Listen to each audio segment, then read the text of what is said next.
Brexit. Yes, Brexit has also influenced this decision by immigration.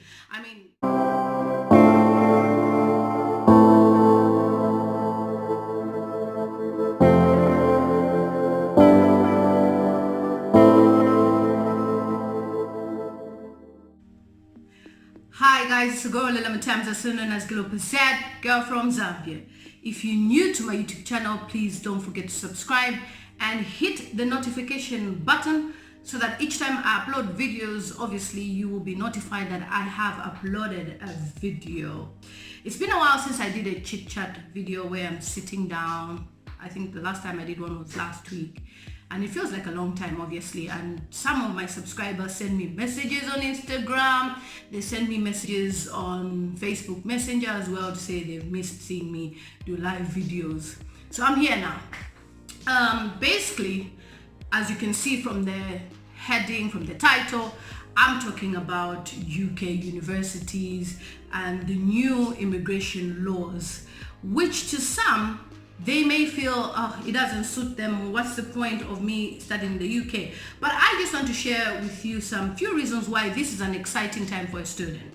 First of all, I'll start with myself. When I came to the UK, I was on a student visa, and laws and laws and laws and laws have changed over the years, and a lot of things have been changed. Those times we used to have a visa in terms of a paper, but now you have a biometric residence card where they do your fingerprints and all those important things that the US has been doing for many years, and Australia, and now the UK has adopted that system. And I posted on my Facebook page saying this is great news. I mean, students will be allowed to stay after their course for another 2 years in the UK. It's a good thing, right? Others appreciated it on my Facebook, and then I decided to post it on my community tab as well, my YouTube community tab. And then some people commented, had some obviously not so good comments. But you know what? In everything in life, I mean, I can't do things in order to please just a certain group of people. There's other people that appreciate and value the education system in the UK. We all know that the education system in the UK is world class. Whether you or me like it or not, having a degree from the UK, master's, PhD, is something of great value worldwide. So for those of you who may be interested in studying here in the UK, I've done a video talking about me studying at the University of Ulster, where I've been studying my master's, and I've encouraged people to try and consider applying for that university because you get a lot of support and it's cheaper. Northern Ireland is part of the UK, so why not? It's part of the UK, so apply for a visa. So for me, I was very excited when I saw this because so many students that were in the UK that were studying here have had to go back to Africa because of the laws that were in existence then. Students were allowed to study up to a certain point, and then they were told you need to go back or you can't stay unless you've been given a work permit. Now look, when you come to the UK to study, the first year fees obviously for an international student start from at least £9,000 and above a year at obviously UK university, government university, not the private colleges. There used to be lots of private colleges, by the way. That's what brought most of us here to the UK, but most of them have been abolished because they were found to be bogus. That's a story for another day. So when you are coming here, obviously you apply through whichever university that you choose, and they sponsor you to come to the UK, and you get a 3-year visa based on your course. If your course is 4 years, you get 4 years. Then there's an additional of 2 years. Now that 2 years is for you to work. Isn't that a good thing? I know people will say, oh, why should I do menial jobs and all those things? You don't know when your opportunity will come, and it means you could even do your internship. That's what it means to me. I mean, if your 2 years visa will say you're allowed to work, it won't limit you to say only 20 hours a week, because at the moment, students, if they are in school, they are only allowed to work 20 hours a week. But when they're on holidays, they're allowed to work more than 20 hours a week. So that 2 years for me simply means you can work full-time, meaning you can do your internship and you can go back to Africa with your 2 years experience. Who knows? And most universities especially have links with, companies that may offer certain job opportunities. So you can start preparing yourself in that 3 years and just start putting your CV together, putting whatever information you need to put together, and then apply for this 2 years work permit, and then work with an organization that can give you work experience. Somebody said, oh, why are we so excited about this thing, about going to the UK and blah, blah, blah. I know parents who are willing to even sell their land, to sell their houses, to sell their farm, just for their children to get a UK education. So just because to you, it doesn't mean anything, to other people it means something. So allow those people who want to come to the UK get the right information, and that's why I am here to support and help those people who would like to come to the UK. Another thing, I was also thinking about the advantages of this. I'm so excited because it's really favoring students. Like, once you finish your 3-year course, you've got that 2 years to work. Think about the fees you paid. You can make some money to go back home with, to start a business, to start something for yourself.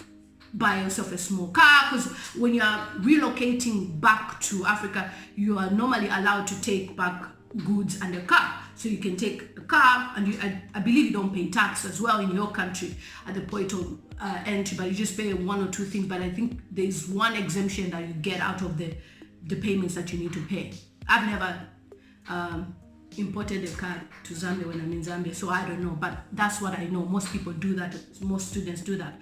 So you can get yourself a car, you can get yourself some form of capital to start something for yourself whilst you're searching for a job in Africa. Then the number 3 point I was thinking, this is so important, is that, okay, you finish your 3 years degree, and then you, hopefully after you work, maybe in a year or so, you can apply for your master's. Or you can straight on go into your master's. And master's here, the advantage of studying here in the UK is that master's is 1 year.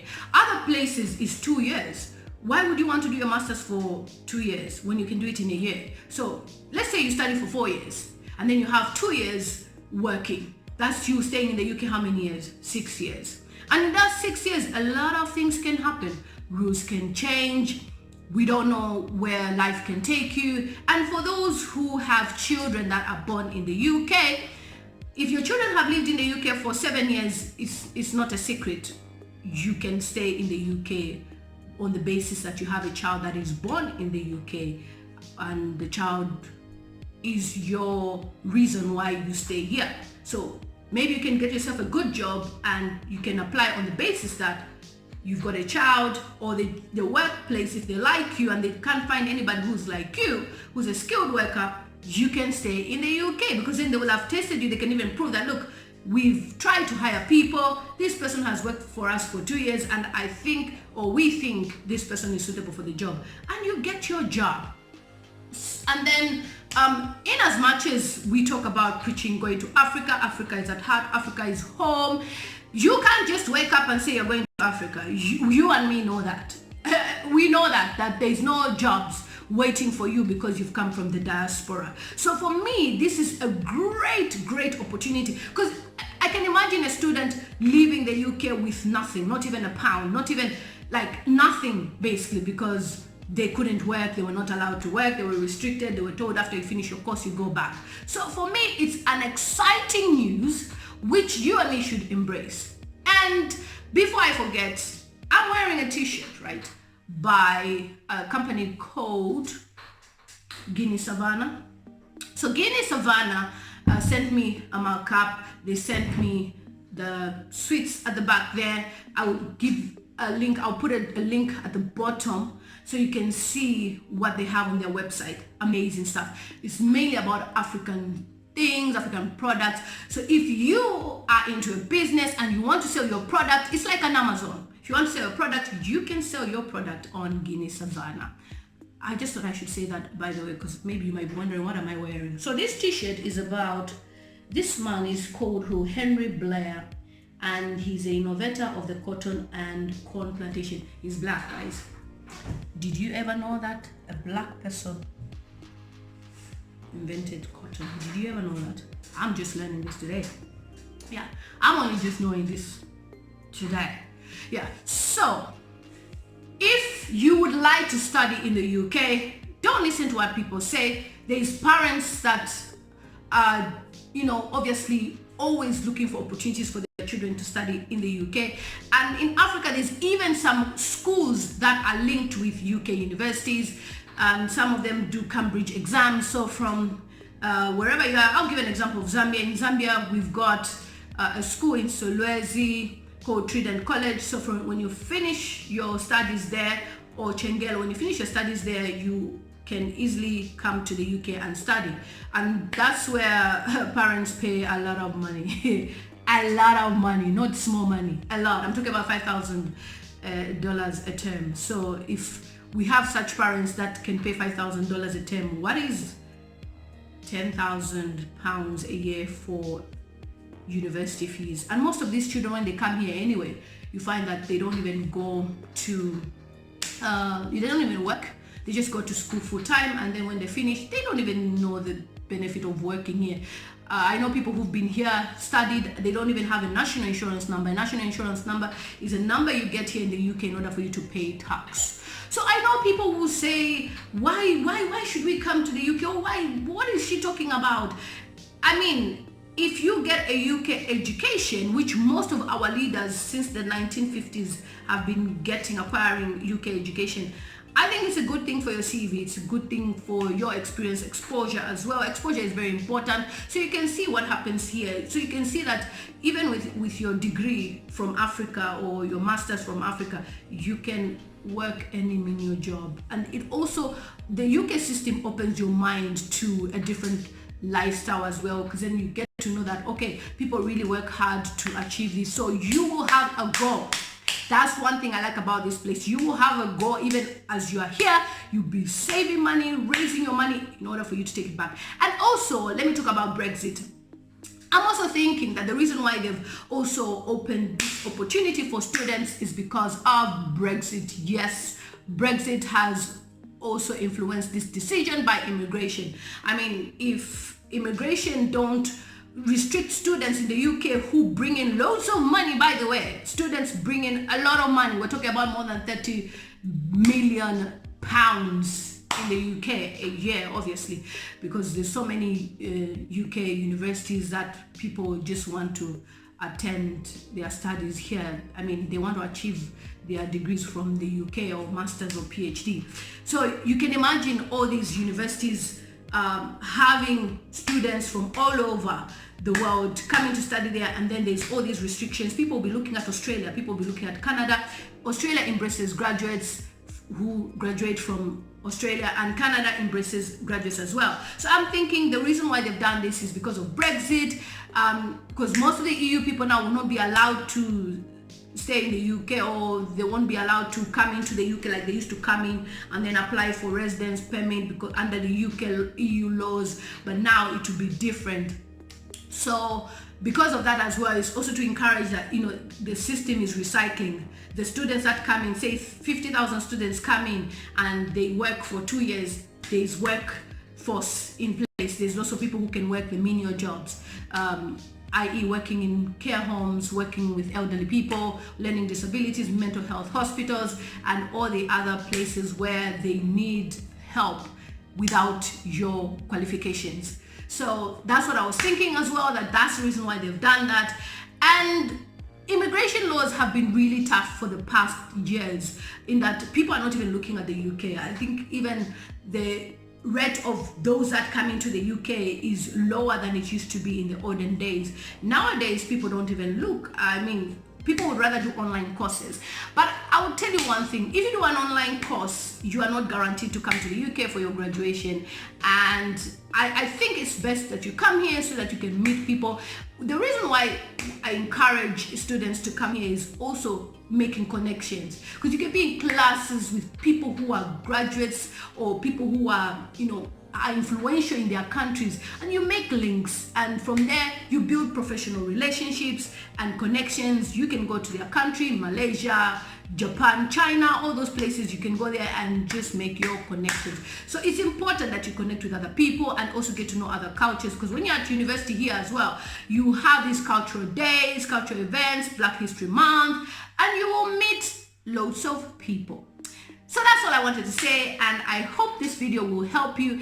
And if you have any questions, obviously, like I said, just ask me, email me, and I will support you.